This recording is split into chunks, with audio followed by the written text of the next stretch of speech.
HarperCollins presents The Ancient's Game by Loni Crittenden, read by Angel Pean. For Papa.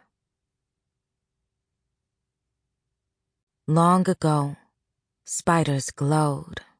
They lurked behind their webs and lit the night to lure their prey. The flies mistook the spiders for the moon. Translation: date unknown, author unknown, untitled. How rich the land, how kind the people. They glitter in the heat and dance in the setting sun. Soleil, the old, dances too. Obsede, the new, says they will do. Missives to the Lidange Empire's pillar first, approximately second of basalt. One swallowed. 1. When Kellan lived in the name house, she took things apart. She started small, picture books by the thread, puzzle toys by the screws, used her teeth as scissors and flatheads, which proved more effective after her adult incisors came in. When she grew older, bigger, so did the things she destroyed. Telephones, telegraphs, once the first and only automi her name house could afford. She always put them back together, though. Never in the way they were before, but always back together.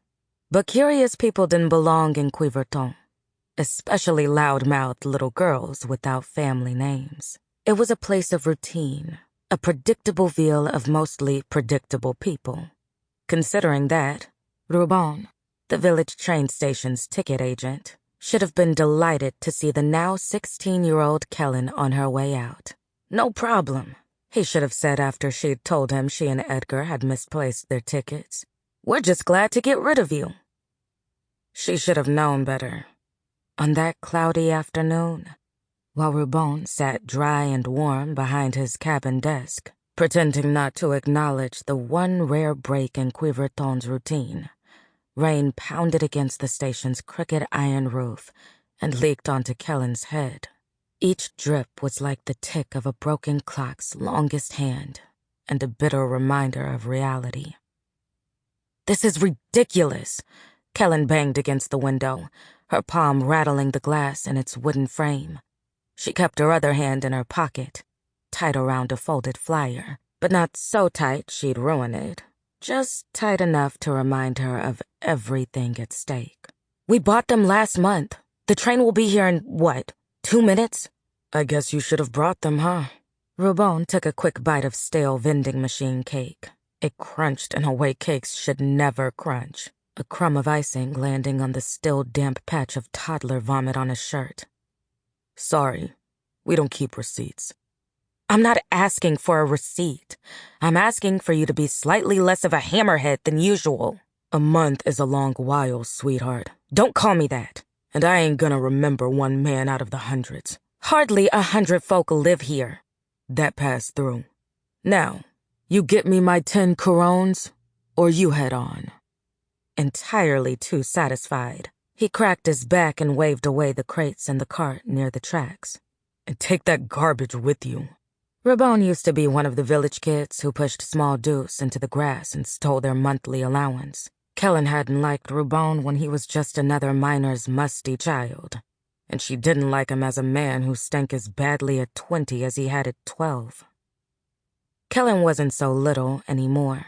She was still chubby and still didn't take proper care of her hair, but the name house was 3 years behind her.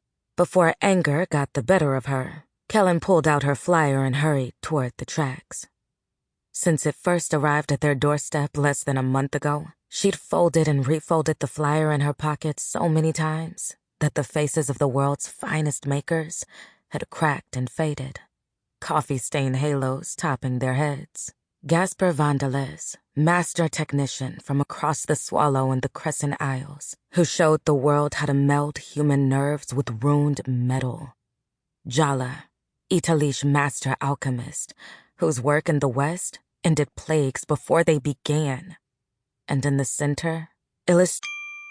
Sample complete. Ready to continue?